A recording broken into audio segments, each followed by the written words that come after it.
نشانہ یہ ہے کہ اس امت کو زندہ کس نے رکھا ہے، اس کو پکڑو.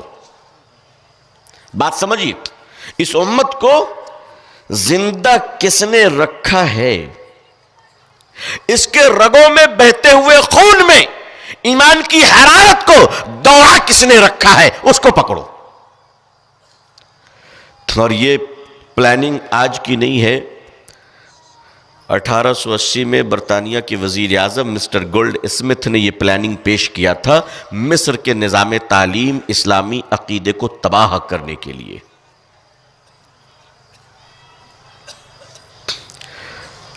آج سے 100-150 سال پہلے ایک یہودی کے گھر میں بیٹی پیدا ہوتی ہے. اس بیٹی کو امریکہ کے یونیورسٹی میں بھیجا جاتا ہے پڑھنے کے لیے. مکمل اس کی تربیت کی جاتی ہے،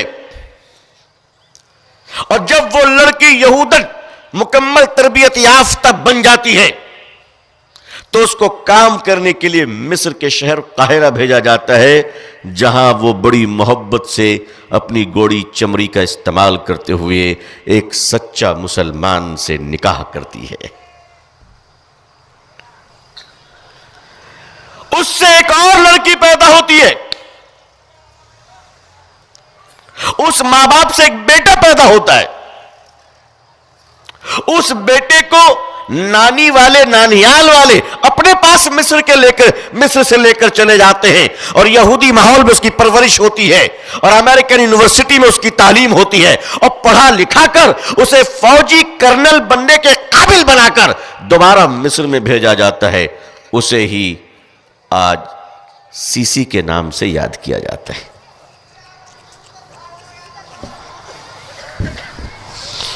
آپ کو تباہ کرنے کی پلاننگ یہ 200 سال 300 سال پہلے سے چل رہی ہے، لیکن ہم 3 بیماریوں میں مبتلا ہیں، اور ہماری ان 3 بیماریوں نے ہمیں کبھی ابھرنے نہیں دیا.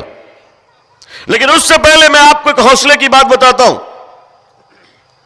اب السیسی نے جو مصر کا حال کیا وہ ہمارے اور آپ کے سامنے ہے، ہمارے اور آپ کے سامنے ہے. مسجدوں میں اذان تو ہو رہی ہے، نماز تو ہو رہی ہے، مگر حرارت اسلامی ان کے رگوں میں آج باقی نہیں ہے. اور پورے خطے کی جو صورتحال ہے، بس اسی کو کاپی پیسٹ یعنی سی پی بھارت میں کرنے کی کوشش کی جا رہی ہے. اور اگلا نشانہ یہ ہے، مسجد نہیں، اب نشانہ مسجد نہیں ہے. مسجد کا نشانہ کر کے دیکھ لیا، کچھ نہیں ہوا. اب اگلا نشانہ یہ ہے کہ اسلام کو جلا بخشنے والا وہ عظیم کارخانہ مدارس اسلامیہ کو بے اثر کر دیا جائے. علماء اور دانشوروں میں اختلافات شروع ہو چکے ہیں اس وقت ہمارے ملک میں، بڑی دوریاں شروع ہو چکی ہیں، اور لوگ علماء کو اور مدارس کو گالی دے دے کر گورنر بن رہے ہیں. جی، یہ جو گورنری کے عہدے ملے ہیں یہ ان کے ماں باپ کے اچھے کرموں کی وجہ سے نہیں ملے ہیں، یہ ان کی گندی زبانوں کی وجہ سے مل رہی ہے. اور ایسے لوگوں کو بھی اور آگے لایا جائے گا. اس لائن میں جبہ و دستار بھی کھڑا ہو جائے تو تعجب نہ کیجیے گا، دعا کیجیے اللہ ہم سب کی حفاظت فرمائے. اور اس طرح سے شے رگ کو کاٹنے کی کوشش کی جائے گی تاکہ استفادے کا جو چشمہ ہے وہ بند کر دیا جائے.